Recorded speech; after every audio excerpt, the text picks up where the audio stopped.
Bien le bonjour, j'espère que vous vous portez à merveille. Cette année au championnat du monde, on a eu pas mal de bonnes surprises, on a eu quelques records du monde, on a eu quelques performances assez inhumaines, et on a eu surtout beaucoup de rebondissements. Et aujourd'hui, dans cette vidéo, on va faire un récapitulatif de tout ce qui s'est passé, des moments importants, de qui sont les champions, bref, tout ce que vous avez besoin de savoir. On va commencer par les catégories les plus légères, et ensuite on va monter progressivement.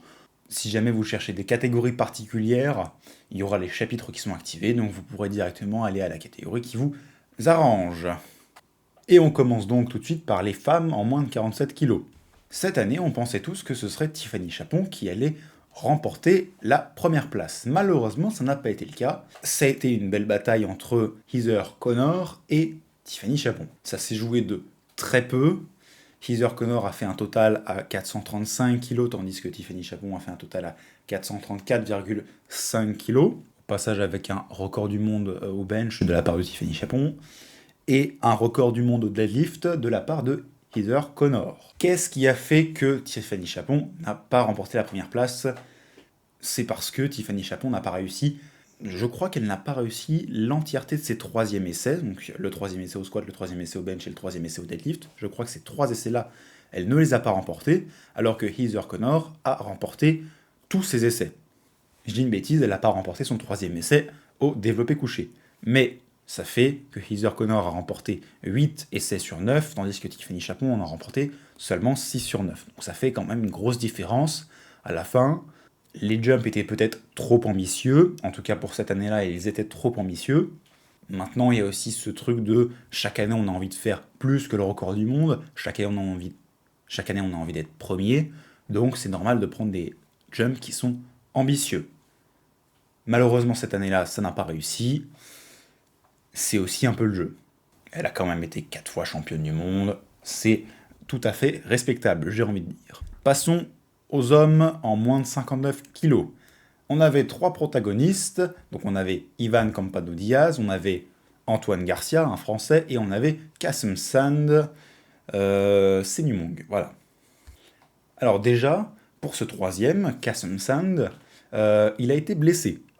Il est blessé, donc il a participé, mais avec des charges très légères. Ce qui fait qu'il n'avait pas du tout un total suffisant pour avoir la troisième, la deuxième ou la première place. C'est comme ça, dans le monde du sport, en tout cas au niveau, les blessures, c'est assez fréquent. Et donc c'est Ivan Campano Diaz qui a remporté cette catégorie. Avec un squat à 215 kg, un bench à 147,5 kg et un deadlift à 275 kg. Ce qui nous amène à un total de 637,5 kg.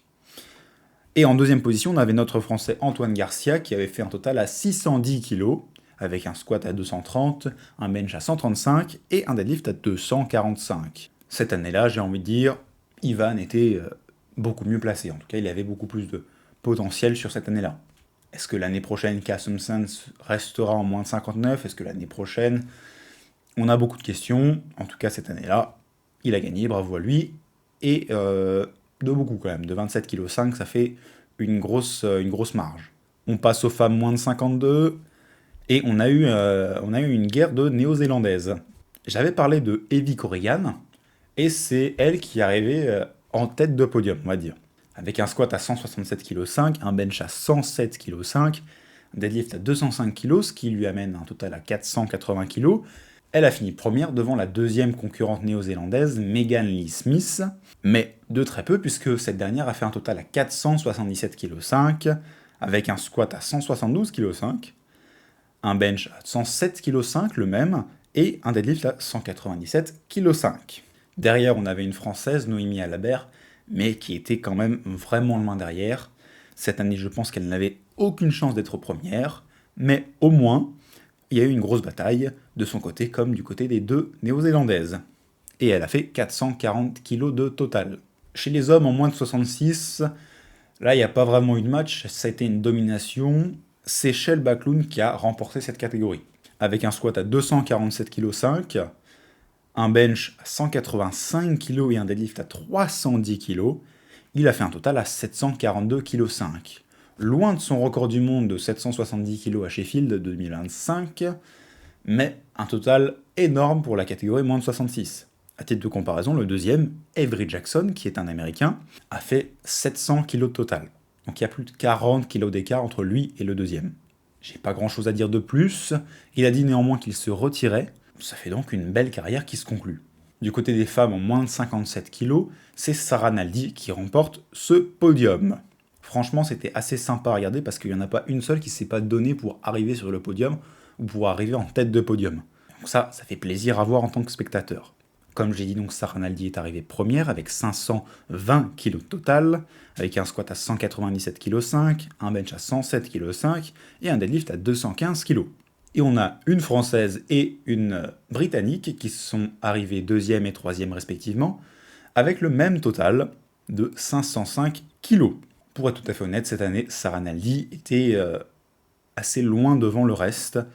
On l'a vu, au total, ça fait 15 kg d'écart, ce qui est pas du tout négligeable dans ces catégories assez légères.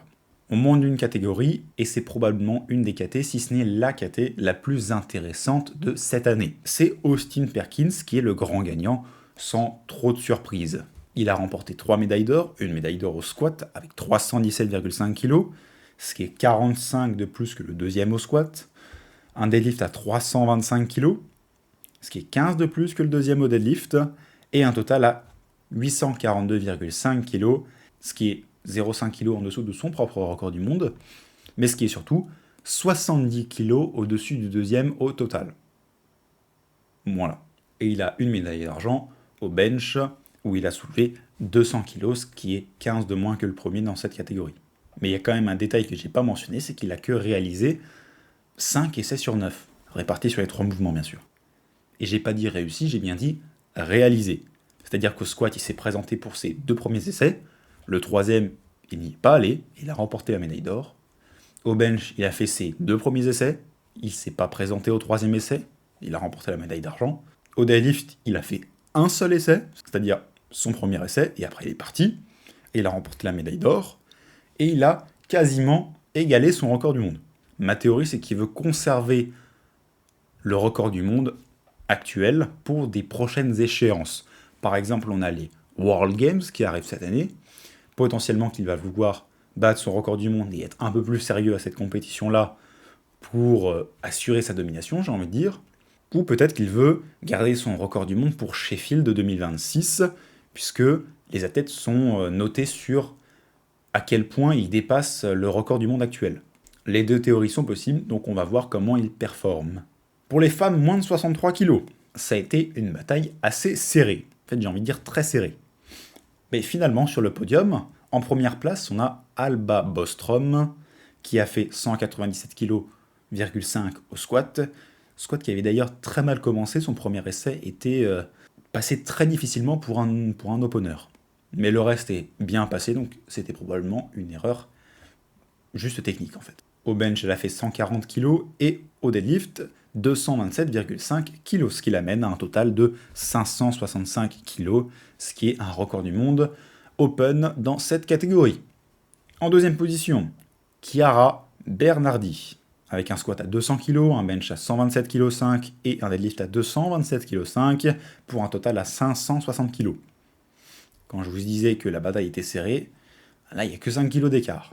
Et en troisième, on a Megan Scanlon, avec un squat à 200 kg, un bench à 137,5 kg et un deadlift à 207,5 kg, ce qui l'amène à un total de 545 kg. Là non plus, j'ai pas grand chose à dire de plus, c'était une belle bataille. Ça promet pour la suite. Pour les hommes en moins de 83, il y a eu beaucoup de rebondissements. Et en réalité, tout s'est joué sur le dernier deadlift.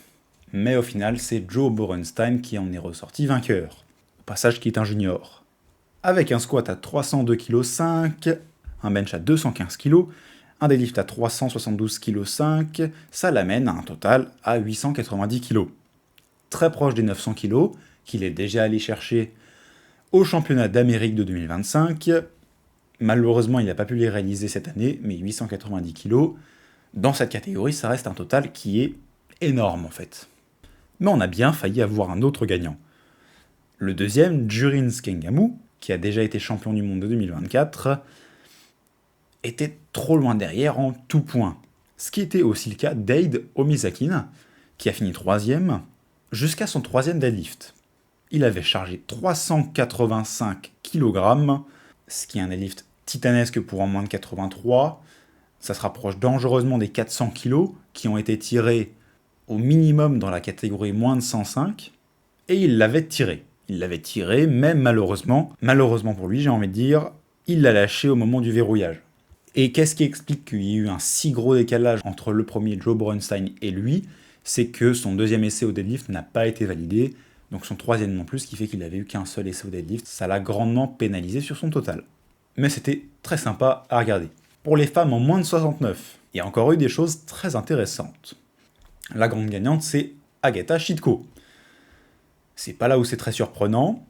Elle a eu un squat à 207,5 kg, un bench à 150 kg et un deadlift à 255 kg pour un total à 612,5 kg. Comme je disais, le fait qu'elle ait gagné, c'est pas vraiment surprenant. Mais déjà, elle a un total qui est 24 kg au-dessus de la deuxième place, ce qui n'est clairement pas négligeable.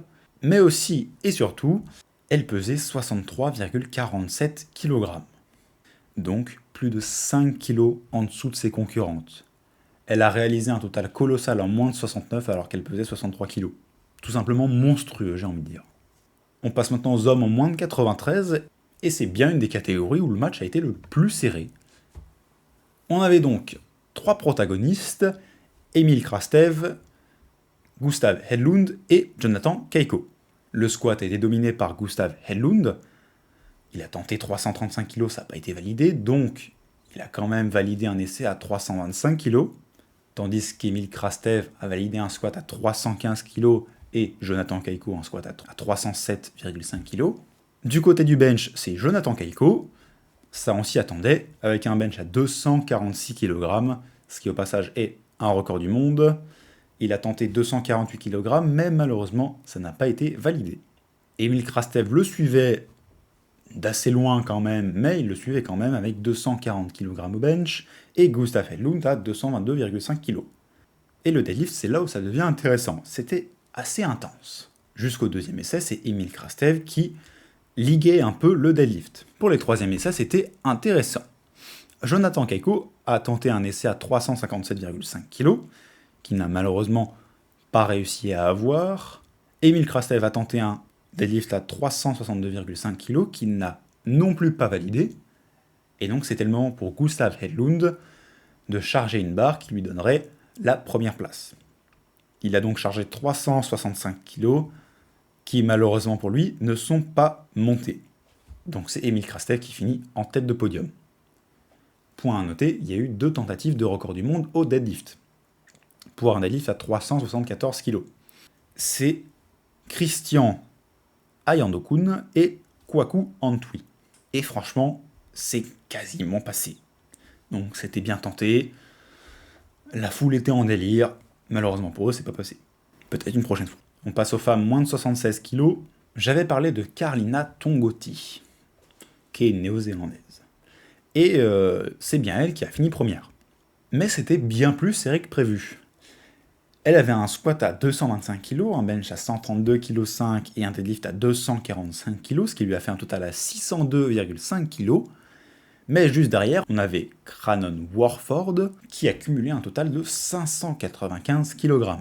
Et surtout, en troisième position, on a Laurent Motalen, qui est une Française, avec un total à 590 kg, qui a sécurisé une médaille d'or au passage au bench, avec 150 kg.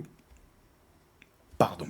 Et juste pour vous donner un ordre d'idée, là on avait un total à 602,5 kg, 595 kg et 590 kg. La quatrième position avait un total à 552,5 kg. On avait clairement eu une domination du podium en fait. Pour les hommes en moins de 105, j'attendais beaucoup de cette catégorie, parce qu'il y a un Français que je suis beaucoup, Corentin Clément, et j'avais pas beaucoup d'espoirs qui finissent premiers. Et ça n'a effectivement pas été le cas. C'est Anthony McNaughton qui était premier, avec un squat à 360 kg, un bench à 250,5 kg, qui est un record du monde au passage, un deadlift à 365 kg et un total à 975,5 kg, ce qui est aussi un record du monde. C'est 25 de plus que le deuxième, donc il a bien dominé, et c'est plus de 40 de plus que le troisième. Notre Français, malheureusement, a été éliminé au squat parce qu'il a fait 3 essais invalidés. Mention spéciale à Dylan Sanchez, qui avait déjà tiré 400 kg au deadlift en moins de 105, qui a retenté cette année de passer 411,5 kg au deadlift, qui est un record du monde. Il n'a malheureusement pas réussi, mais c'était en vrai assez proche. Donc ça nous réserve aussi pas mal de surprises. On passe aux femmes en moins de 84, et j'avais dit qu'il n'y aurait pas vraiment de surprise. Et bah, ça a été le cas. C'est Amanda Lorenz qui a gagné cette catégorie. Avec un squat à 237,5 kg, un bench à 135 kg et un deadlift à 255 kg. Elle a sécurisé un total à 627,5 kg. Bravo à elle. Pas grand chose à dire de plus. Pour les hommes en moins de 120, je vais être honnête, je suis un peu déçu, et en même temps je suis très surpris. Nonso Chigné, qui avait deadlift 400 kg au championnat d'Europe, n'a malheureusement pas fini premier. Il a fait un squat à 345 kg, un bench à 217,5 kg et un deadlift à 390 kg. Il a tenté les 400, ils ont failli passer mais ils ne sont pas passés. Ce qui lui a fait un total à 952,5 kg. Le premier, c'est Étienne El Chaher, qui est un Libanais qui a fait un squat à 340 kg, un bench à 232,5 kg et un deadlift à 390 kg.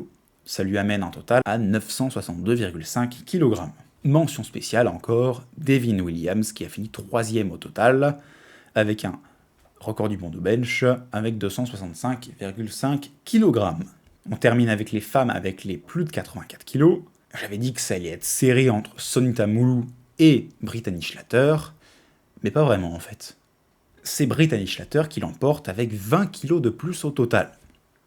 Avec un squat à 295 kg, un bench à 162,5 kg et un deadlift à 280 kg, ce qui lui amène un total à 737,5 kg, tandis que Sonita Moulou a fait un squat à 315 kg, un bench à 157,5 kg et un deadlift à 245 kg, pour un total à 717,5 kg. C'était une belle bataille quand même. Bravo à Brittany Schlatter qui a fini première, et voilà, j'ai pas grand chose à dire de plus pour cette catégorie. Et on termine avec les hommes, et on termine avec cette vidéo, avec les plus de 120 kg. C'est Jesus Olivares qui remporte cette catégorie très largement. C'est une domination totale, c'est à peu près tout ce que je peux dire. Il a fait 1070 kg, ce qui est plus de 70 de plus que le deuxième. Il a fait un squat à 430 kg, un bench à 270 kg, et un deadlift à 370 kg. Et ça fait une belle conclusion. J'espère que ce petit récapitulatif des Worlds de 2025 vous aura plu. Si c'est le cas, n'hésitez pas à liker, à vous abonner et à laisser un commentaire, ça fait toujours plaisir. En attendant la prochaine vidéo, je vous souhaite bonne nuit, bon week-end, bonne journée, bref, tout ce qu'il vous faut.